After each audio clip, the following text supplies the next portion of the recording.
Teacher of Fly Fish Food, and I have skill builder number 50 for you. It's all about dubbing loops, but it's not what you think. These are 3 skills that maybe you don't think about when you build dubbing loops. Yeah, that's a big brown.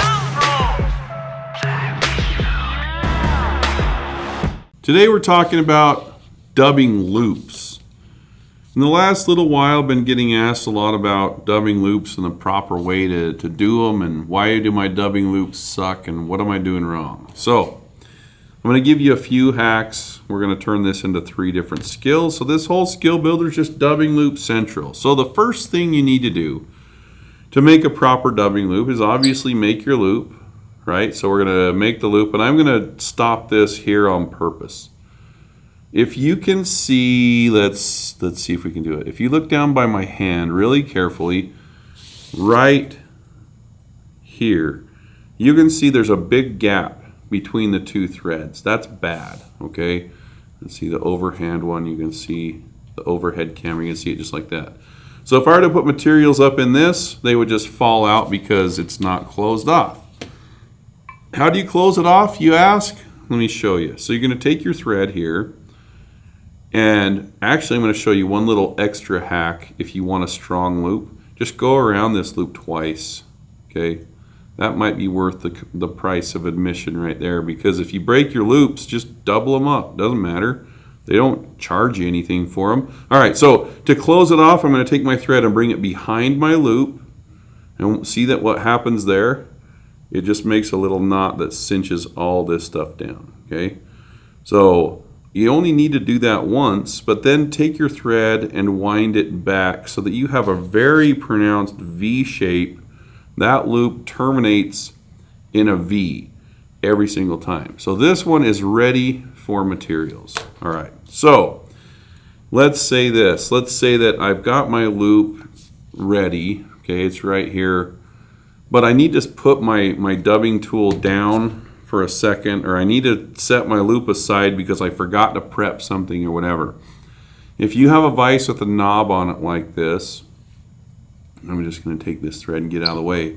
But if you have a vise with a knob on it, you can just put your thread over one of those knobs and then let it sit like that. The reason why I do that is if you just let it sit like this and your thread's all hanging there as well, even if it twists up 2 or 3 times, you're still going to have to come back in here and untwist any times that it twisted up. So if you need to grab something, just throw it over your knob on your vise, and it will just stay just like that, ready to pick up and add things into. So that's a little hack that is just kind of one of those things that I do. I didn't realize I'm just kind of using a part of my vise for that, but there you have it. That's how to keep your loop open, how to when you're getting stuff, and also how to make a durable loop.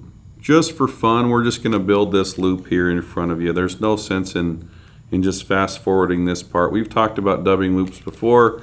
As you see, I like using the corner of my bag. I pinch it, these 2 fingers together, grab little bunches, put it through with my thumb, and slide it up, okay? So this way, I can just put a bunch of materials in, and I've got my loop ready. Okay, so here I have my dubbing loop. This part that I have my finger in, I call it the finger space. You need a little bit of thread here. I kind of left it long on purpose just for demonstration purposes.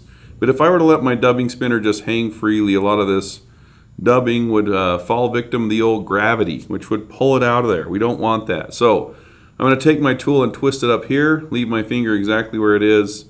And this twister will twist up so much you have to stop it before it wants to stop on its own. So here we have a dubbing loop. This is the technique I wanted to show you. So let's say that I wrap this forward. Let's see, fancy CNF vise, rotary, activate. So here we're going forward with it, and you know, I've got this dubbing loop to tie off right here, okay?